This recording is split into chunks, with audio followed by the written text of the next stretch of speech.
Good evening, welcome to The Big Story. I'm Regina Lay. I'm Gretchen Hall. And I'm Sean Yao. Tonight's big stories, there can be no other. Donald Trump makes history as the first U.S. president to be convicted of a crime to still win his second term in a stunning political comeback. Philippine Ambassador to the United States, Babes Romualdez, and U.S. Ambassador to the Philippines, Mary Kay Carlson, insist Washington's commitment to the Philippines remains ironclad and that nothing should change under this new presidency. And the driver of that SUV that bore a Senate protocol plate that used the EDSA busway has apologized. Senator Raffy Tulfo confirms that the passenger is related to a colleague of his in the Senate.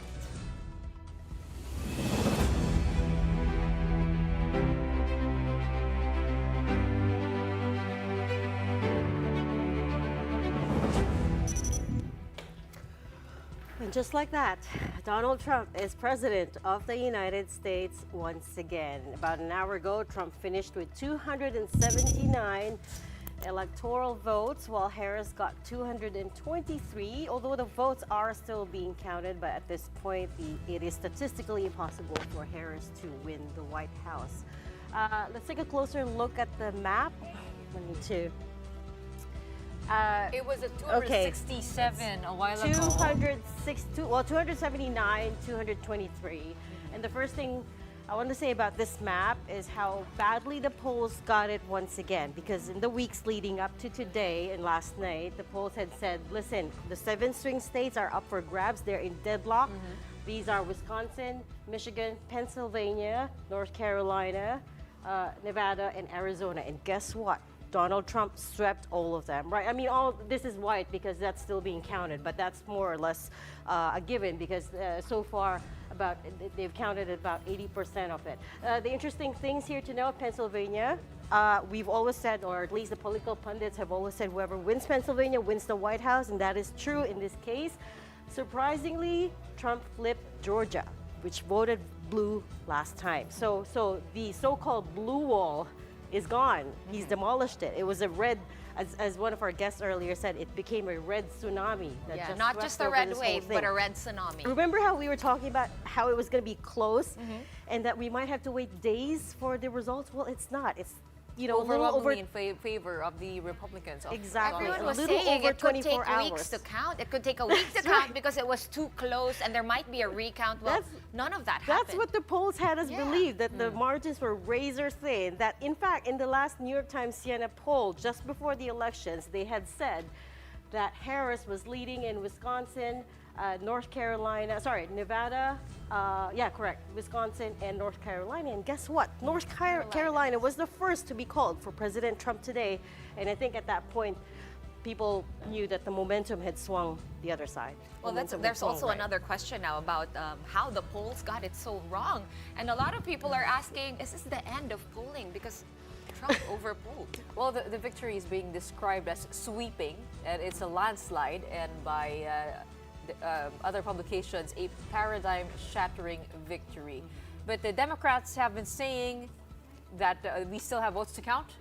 Former President Obama says it takes time to count every ballot. That was what he tweeted. That is true. Again, we're not finished with the vote counting yet, but this is a race to 270, right? And he's there. He's gone past 270. By the way, Trump is also, I believe, projected to win the popular vote, which is very interesting. The last time he won, he did not win the popular vote. It was just the Electoral College. So that is I think, a loud referendum on the Biden presidency.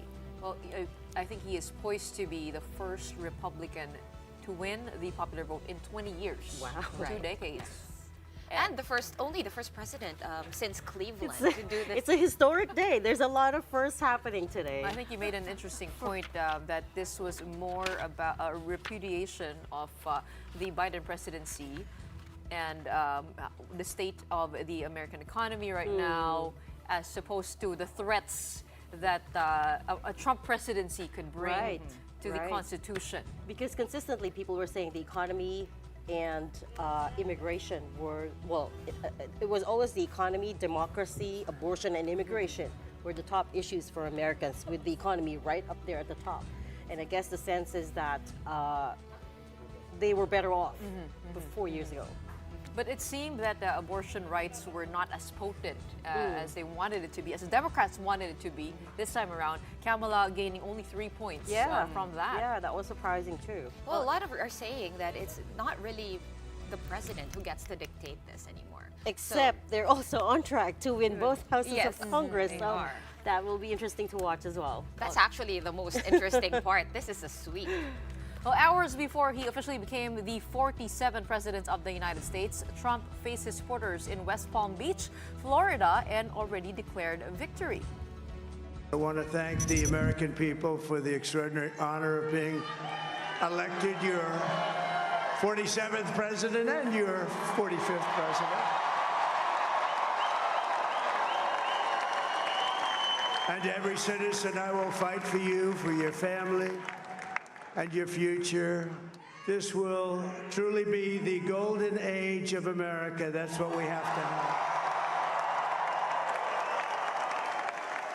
This is a magnificent victory for the American people that will allow us to make America great again.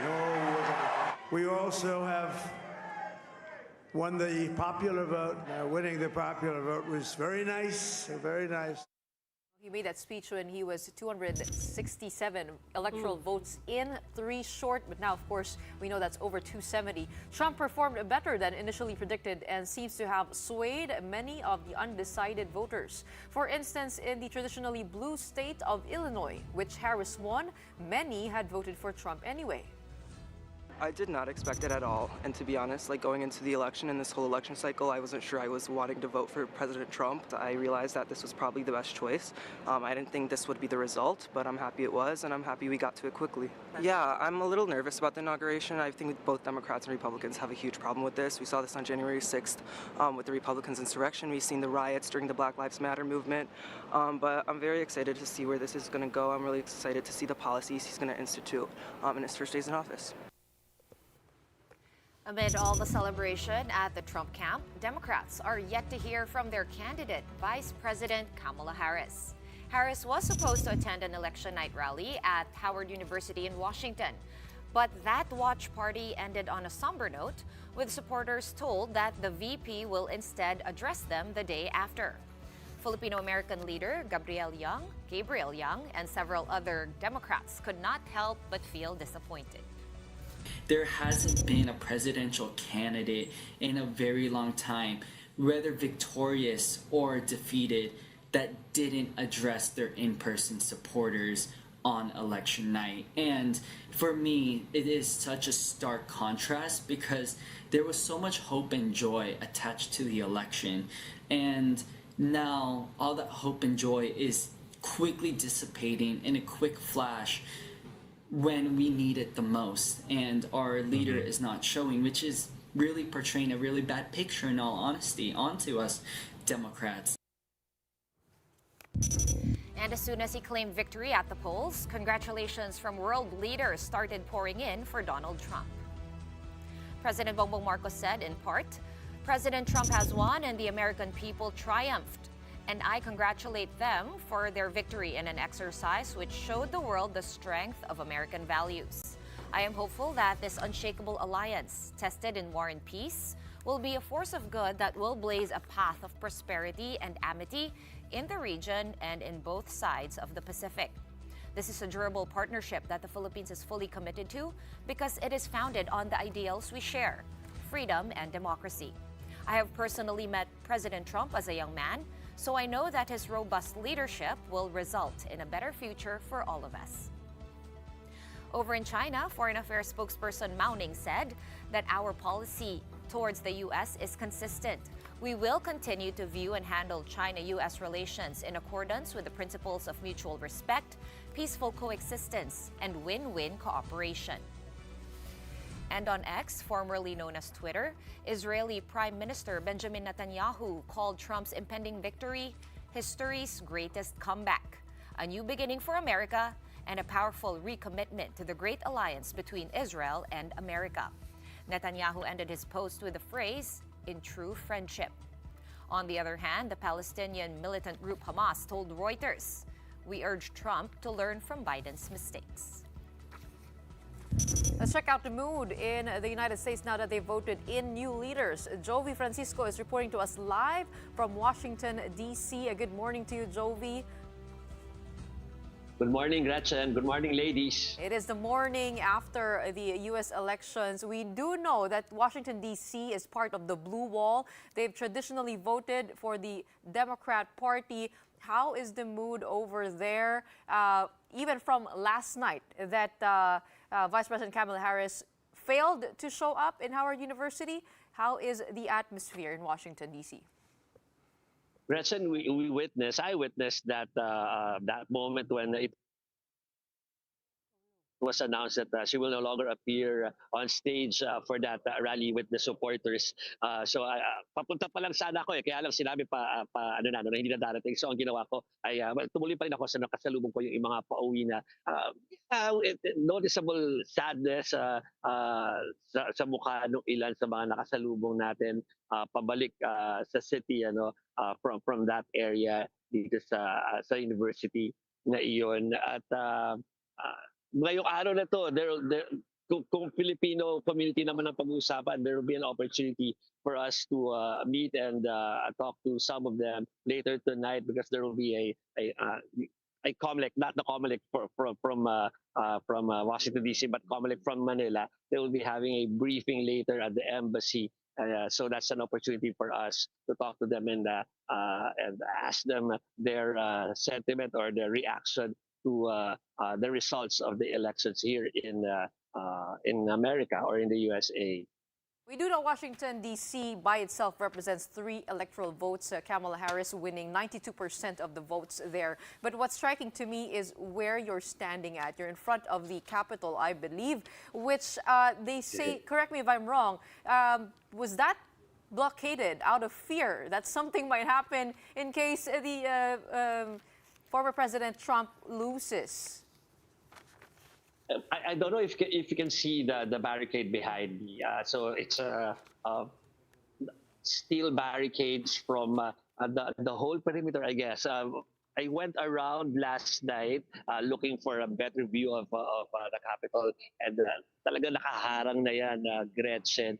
Pero mukhang walang use, dahil nanalo naman ay or yung nakakuha ng maraming boto sa eleksyon na to ay yung dating kinakatakutan nga na kapag umangal na may dayaan baka yun yung mag-udyok na magkaroon dito ng protesta ulit tulad ng January 6 noong panahon ng labanan naman with Biden. So hindi na yan kailangan, although talagang super binantayan to ng pulis na talagang may nag-ronda dito oras-oras at ito nakalipas sa 2 gabi at least sa ating nakita, Gretchen. All right. How about the expectations for this day? Kailan kaya magpapakita itong si Vice President Kamala Harris diyan? Meron na ba tayong naririnig bukod dun sa pagtitipon ng mga Pilipino? Wala pang pasabi, Gretchen. We're waiting for that kasi imposible na sa isang malaking lugar mangyari yon dahil hindi na doon mangyayari sa university. So we're waiting kung maglalabas lang ba ng press release, pero I don't think so. Ang tingin ng mga taga rito ay at magpapakita at magkakaroon ng prepared statement tungkol sa naging resulta ng halalan. By the way, Gretchen, last night while America was counting the votes, we were able to interview our Ambassador Babes Romualdez at our embassy here in Washington, D.C.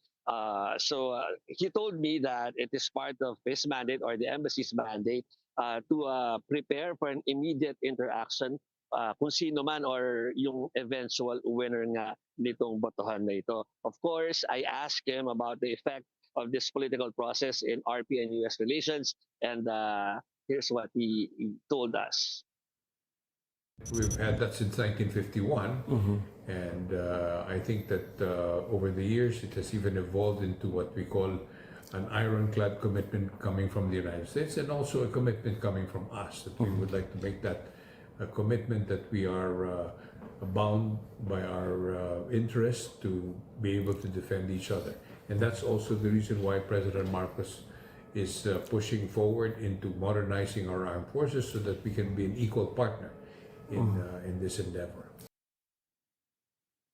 And during that interview, I zeroed in on the front runner, Donald Trump, at tinanong ko sa what if si Donald Trump yung manalo kasi yung time na yon ay nagbibilangan pa lang naman. So ito yung kanya naging reaction.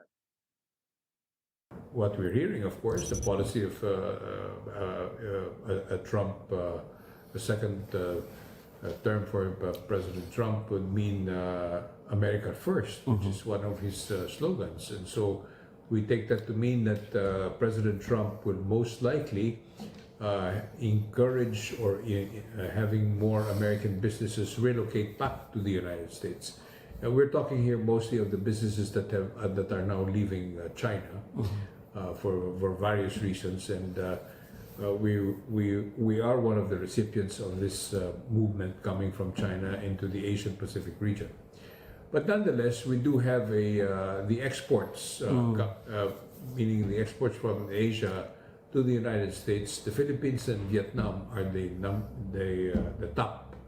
They are the top exporters of our various goods coming from our country and also Vietnam, which gives you an indication that there's a lot more economic trade. And I think that will continue.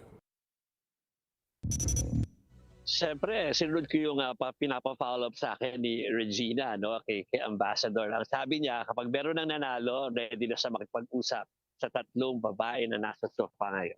Hey, Joey, di kami masyadong pamilyar, ano ba yung tradisyon dyan? Kailan ma-inaugurate yung si President Trump, incoming President Trump?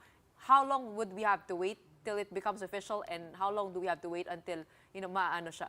Siya ay If I remember right, everything will happen in January. Tama, Reg. Sa Enero pa, tatapusin pa muna ni Biden yung kanyang term. Okay, marami pa tayo actually kailangan na i-discuss, no? Because there are many worries yung sa mga kababayan nating Pinoy, yung mass deportation, pati syempre yung ibang polisiya. Pero nasagot nga ni US Ambassador to the Philippines, Babes Romualdez, yung tanong mo. Pero we'll let you go for now. But also, Jovi, thank you for staying up all night, literally, to deliver us live updates from DC. Hindi ka mo nasagot kahapon. You were asking pala about the weather. Yes, masyadong malamig kahapon hanggang today actually. So talaga ang mga tao rito ay parang pa-winter, hindi lang fall. So yes, it's malamig at walang tulugan. Pero ngayon pwede na matulog. Alam na natin ng resulta. At mag-jacket ka. Mag-jacket ka kasi malamig dyan. 24 hours straight, Jovi stayed up to do the live reports for all the shows. So thank you for that. Maraming salamat sa ating See you in Manila. Senior editor, our OIC, Joey Francisco, reporting to us live from Washington, D.C. Well, I was at the U.S. Embassy watch party earlier where we got a chance to pull aside the U.S. Ambassador to the Philippines, Mayor Kate Carlson, and ask her about the outcome of the elections. And exactly as Ambassador Romualdez said, Carlson says nothing should change. My counterpart and good friend, Babe Romualdez, has been in the United States for, 8 years now, I think. So he has been through a Trump presidency. He's been through a Biden presidency. So when he says he's confident that there's bipartisan support, we have been through a lot of transitions. In my 39 years in the State Department, I have witnessed transitions from Republican to Democrat to Republican and back and forth. And I am extremely confident that U.S.-Philippine relations will remain steadfast, remain steadfast friends and ironclad allies, as well as partners in prosperity, no matter who wins the election in the United States today. The Embassy Watch Party was attended by a wide cross-section of business executives, officials from the Navy and Coast Guard, as well as the diplomatic community. Now, specifically on the defense and military commitments, Carlson also said that the Indo-Pacific remains at the forefront of the U.S. interest and pointed out that the first Trump presidency had lent support to the 2016 arbitral ruling that favored the Philippines. One thing analysts say that might change dramatically is the U.S.'s policy on immigration, which is one of the main issues of this election and which might affect PhilAms. When you look at the foreign military financing and the support for the U.S.-Philippine military relationship, it is as many Republicans as Democrats who are enthusiastically supporting the U.S.-Philippine alliance. And that goes across the board. Remember, when you think about the security situation here in the Indo-Pacific, it was under the Trump administration that Secretary of State Pompeo came out and lent credence and support to the arbitral ruling that weighed in favor of the Philippines with regard to access and rights at Ayungin Shoal, for example. Magkakaroon ng bagong wave of restrictions, no? And new policies that will constrain, no? Immigration to the United States, no? Even for those who are already there. Magkakaroon ng epekto rin, no, sa mga ibang kababayan natin, lalong-lalo na yung mga gustong mag-migrate. Right, still in politics, but this time Philippine politics. Senator Amy Marcos has finally spoken up about Vice President Sara Duterte's tirades against her family. And she says their friendship remains intact. Ano po kayo kay VP Sara? Ay, hindi naman. Your, Sasabihan lang. pero your friendship remains intact. Manang rin naman ako sa kanya. Sorry ma'am, your friendship remains intact. Oo naman. Dapat naman kasi ganun, di ba? Ang importante sa akin, nakakatawid ako kahit anong alyansa, lahat nakakausap ko, ayoko makikipag-away. Sinasabi matapang ako, mataray pa. O, totoo yan, aminin ko. Pero hindi ako pala away. Gusto ko magtrabaho eh. Gusto ko tapusin, di ba? Sa dinami-dami natin problema. When pressed for further comment, Senator Marcos refused to answer, saying she would just rather move on. She also said that she did not get upset at Vice President Sara for threatening to dig up for her father's remains. But here's where their accounts differ. 2 weeks ago, VP Sara said that she texted Amy after her press conference, and the latter had apparently turned cold. VP Sara also said that a common friend of the two women had admitted that Senator Marcos was frustrated at her. For his part, President Marcos has refused twice now at different events to comment on the Vice President's tirades. Up next, Donald Trump has reclaimed the White House. What does that mean for the Philippines and the world? We'll get insights of the UANP Law Dean Jemmy Gatdula right after the break. Keep it here on the news.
Welcome back. You are watching the big story here on One News.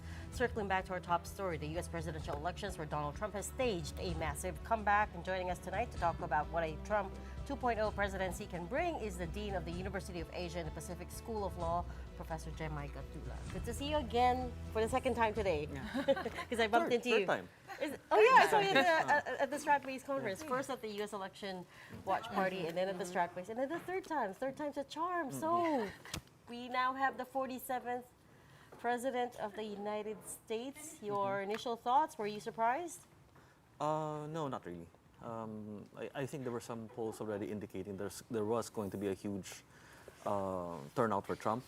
There was a fair amount of energy with regard to the camp, and I think there were already indications beforehand that the Kamala campaign was a little bit edgy already. So. I mean, unless certain things happened that happened like way back in 2020, barring that, we were almost expecting this. In fact, I think we were expecting an electoral college vote of above 300 or something. Right now, I think we're still below 300. Yeah.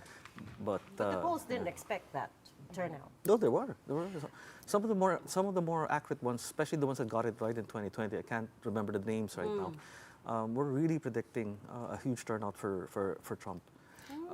If you look, though, on social media, which is where everybody's tuned in right now, a lot of people would say the Blue Party would win.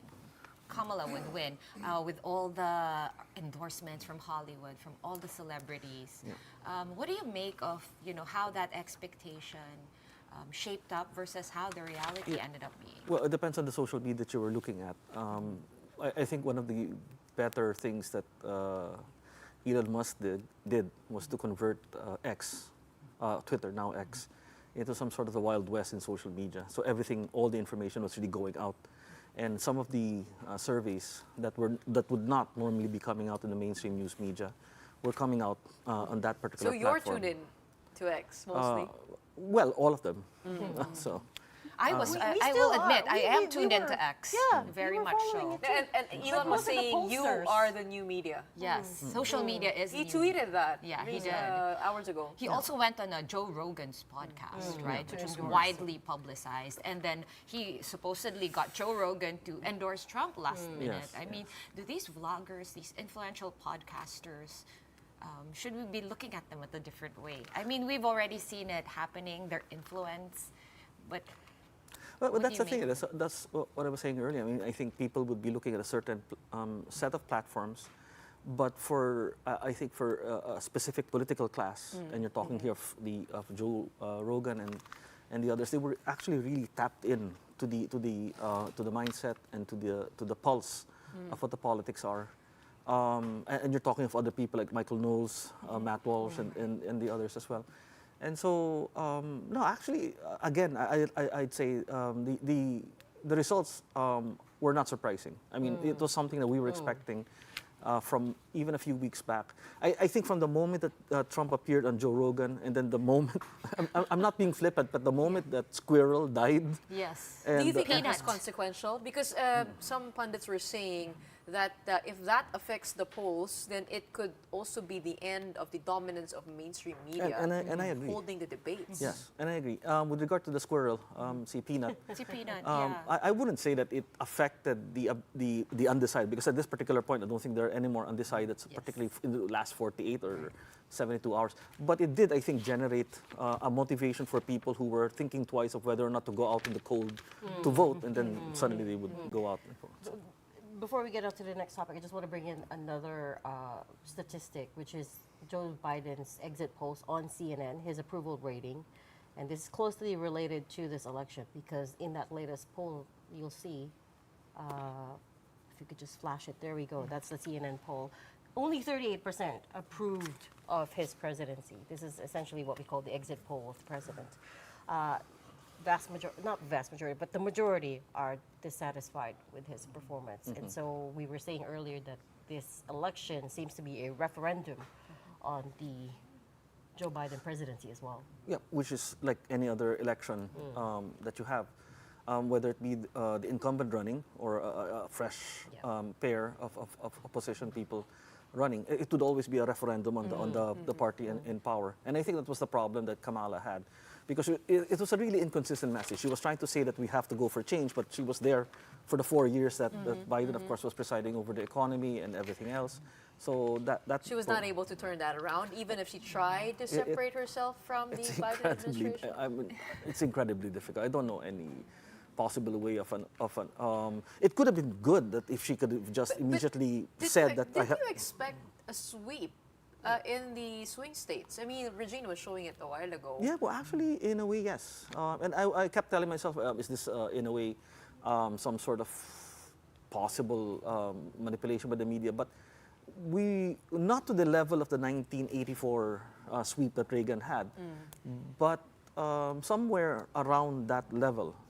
So I think that Kamala was still able to hold on to certain states, shows still the hold that the Democratic Party has on those states that they would still prefer to protect. You know, so much has been said about this election, but there was this one show where I was watching, and they pointed out that a lot of the younger voters, like the Gen Zs, they don't really associate with a certain party, meaning that they could vote either way because they don't have like allegiance to the Democrats or to the Republicans. And therefore, does that mean it's more of a personality-based things now? Are we voting outside like partisan lines?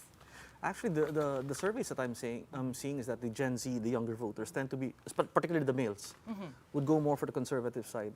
And you can see this across the board, whether it be on the church surveys. There's a liberal church faction, there's a conservative faction. Most of the young people would be, now, why they're doing that is not something I am exactly understanding, but it's palpable. You could see it in across the board, particularly even in the legal profession that I have. So, yeah. Let's talk about what the implications are for the Philippines. First off, what do you think the relationship between Donald Trump and Bongbong Marcos will look like? Yeah, I think it's going to be very good. I mean, look at it this way. Trump exhibited a huge deal of patience with the other president, the previous president. And this time, we have a president who actually had a personal relationship with Trump. And I think he admitted it when he was a young man. He said it in his statement, yeah, pretty in his much. Statement. So I think, and there are a lot of how should I put it, similarity in the mindset, the policy, security-wise, and all of that. So having said that, I don't think we should be worried too much of a radical change in policy. As far as policy is concerned, I think it's going to be the same, at least for the next couple of years. Now, the tactics, the way these policies are to be carried out, may of course have a little bit of the Trumpian flavor. He does have a flair for the dramatics and all of that. But one thing that we can, the benefit of looking at the Trump presidency, the one that's coming in January 20, the inauguration date, is that we have an experience of him from the previous 4 years that he was president. So we pretty much know the way that he will govern and so on. It's less unpredictable. Less unpredictable also because in the sense that this time he knows who to appoint.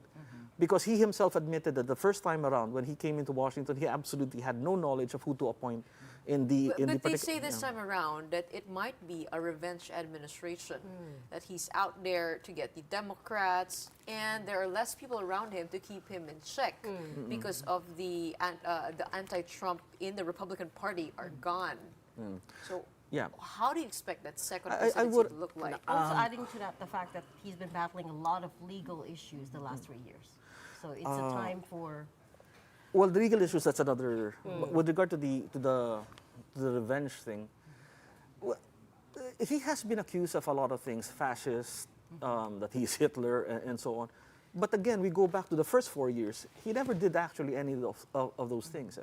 One good way of being able to expand your executive power is essentially to try to get into a conflict with another country. And that's how you actually expand your government.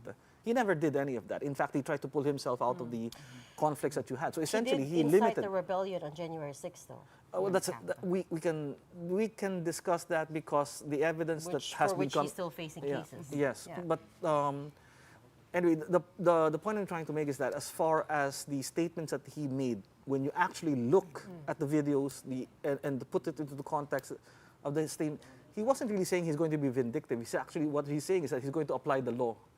So if, for example, we're talking about with regard to immigration, he's essentially going to apply the law, which I think Obama and Biden, there was a law on immigration and they just refused to apply it. So what he's saying right now is he's going to start applying the law. Does that mean that you agree with what July Tihanki was saying earlier, that it could get tighter for immigration, especially for Filipinos? No, actually, and I'd like to, I mean, with all due respect to July, no, I don't agree.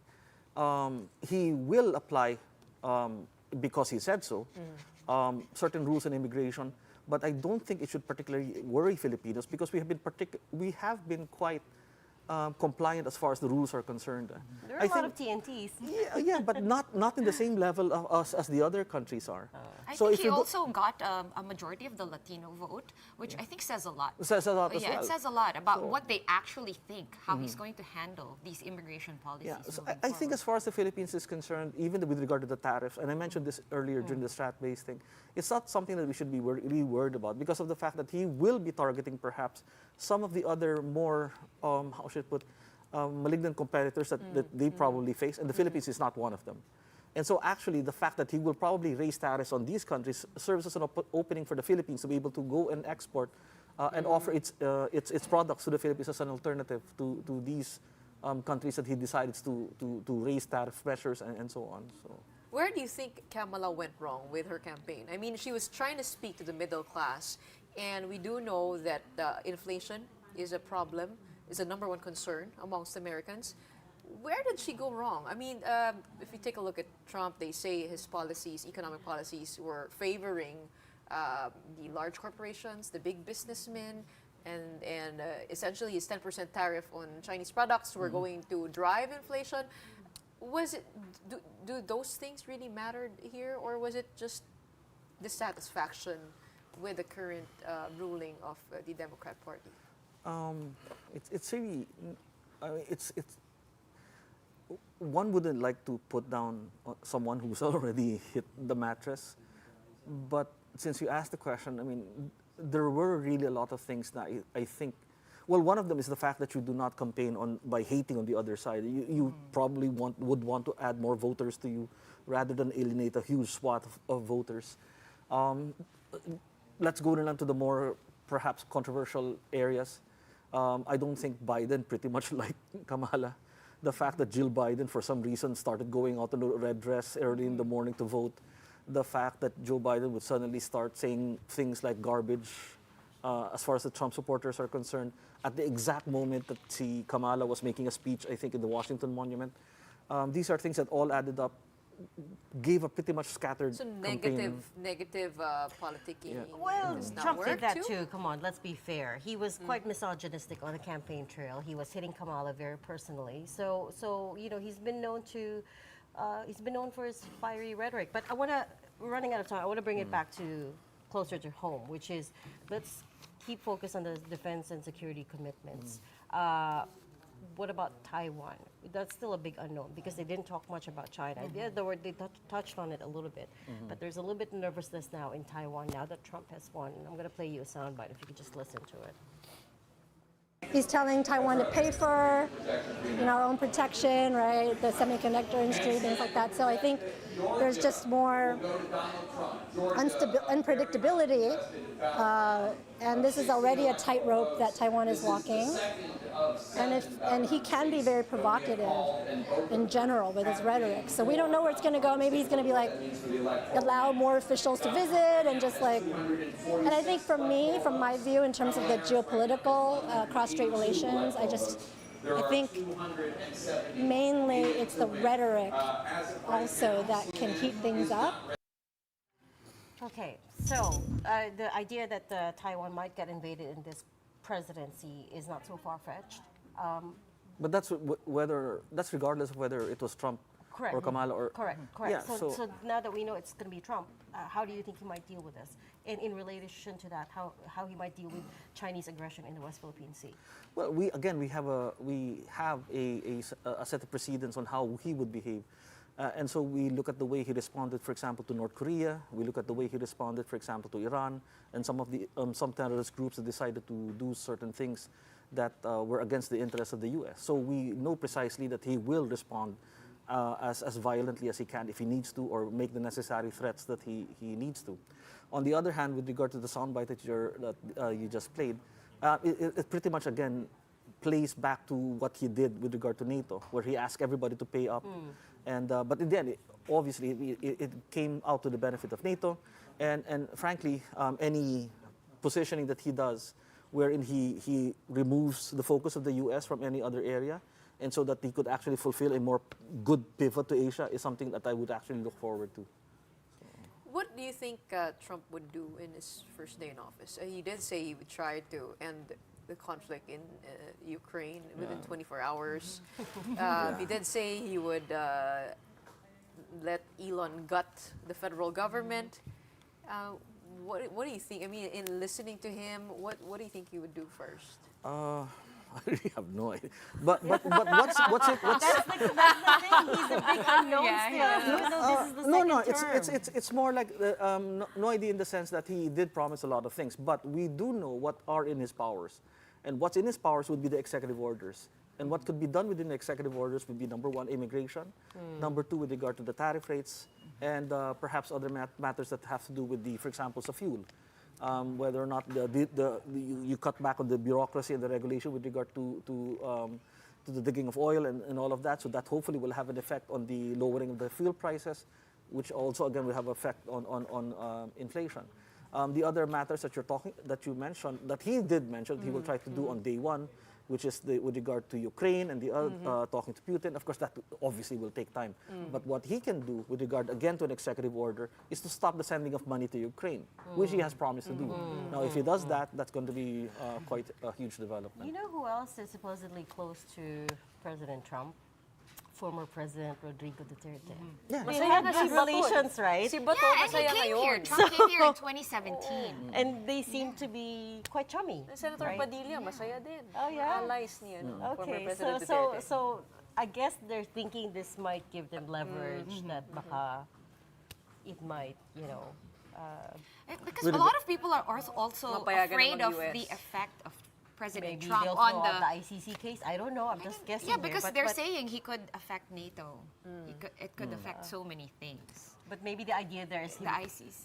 former President Duterte might run to former President Trump For for help? help. Do you think that's far-fetched? I think that's far-fetched.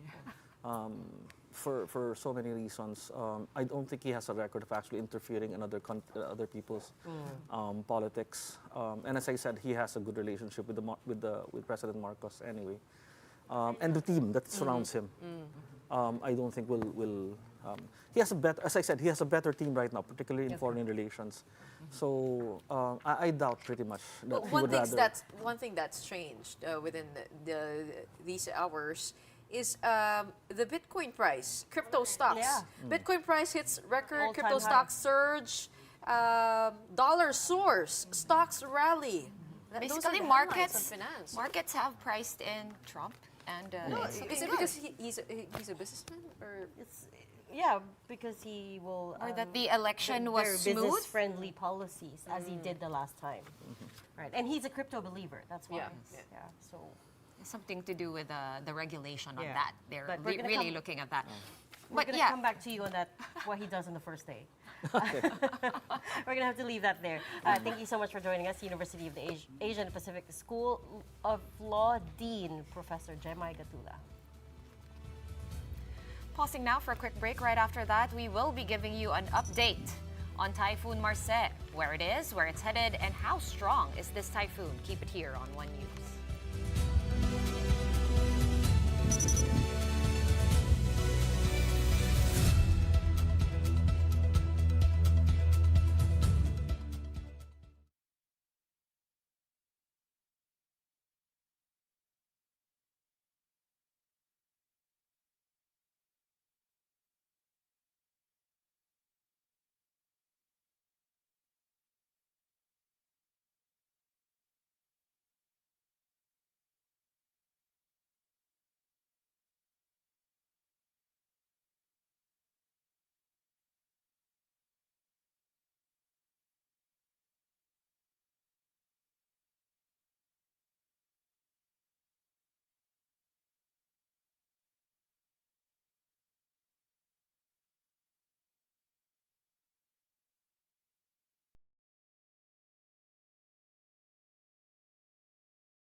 You're back on the big story here on One News.